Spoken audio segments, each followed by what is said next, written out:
Hello বন্ধুরা, কেমন আছেন সবাই? আজকে আমি একটা নতুন রেসিপি নিয়ে চলে এসেছি। আজকের একটু বানাবো এঁচোড় দিয়ে আর খাসির মাংসের চর্বি দিয়ে এঁচোড়।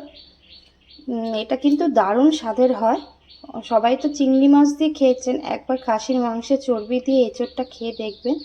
তার জন্য আমি দেখুন এঁচোড় নিয়েছি আর আলু নিয়েছি। এঁচোড়গুলো ভালো করে কেটে ধুয়ে আর আলুগুলো কেটে ধুয়ে এবার এটাকে ভালো করে জল দিয়ে সিদ্ধ করে নেব। এটা ঢাকা দিয়ে নেব, সিদ্ধ করে নেব। বন্ধুরা, আমার এঁচোড়টা সিদ্ধ হয়ে গেছে, এঁচোড় আর আলু। এবার আমার কড়াই তেল গরম হয়ে গেছে। এর মধ্যে আমি দিয়ে দেবো কষানো পেঁয়াজ, কাঁচা লঙ্কা,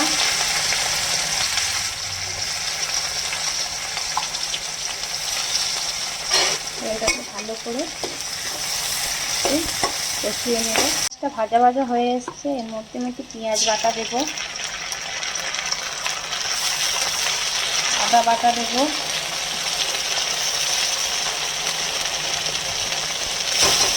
রসুন বাটা দেবো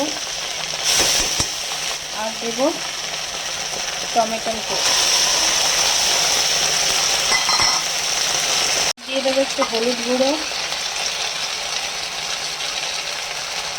আর দেবো রেড চিলি পাউডার। আমি এই রান্নাটা কাঁচা লঙ্কা দিয়ে করছি, কারণ আমার বাচ্চা শুকনো লঙ্কা খেতে পারে না। আপনারা চাইলে ভালো শুনে শুকনো লঙ্কা ব্যবহার করতে পারেন। মাটনের চর্বি দিয়ে ভালো করে কষিয়ে নেব। আমি আগে নুন দিয়ে নিই, এবার আমি নুন দিয়ে দেবো স্বাদ অনুযায়ী, কারণ এতে এঁচোড়টা পড়বে, নুন লাগবে। আর দেবো জিরের গুঁড়ো আর দেবো ধনের গুঁড়ো দিয়ে এটাকে ভালো করে কষিয়ে নেব। এবার এর মধ্যে একটু জল দিয়ে দেবো, অল্প জল দেবো, কারণ এঁচোড়টা তো সিদ্ধ করাই আছে। আমার ঝোলটা ফুটে গেছে, খুব সুন্দরভাবে সিদ্ধ হয়ে গেছে সব কিছু। এবার এর মধ্যে একটু গরম মশলার গুঁড়ো ছড়িয়ে দেবো। ব্যাস, নেড়ে ছেড়ে এবার গ্যাসটা বন্ধ করে দেবো।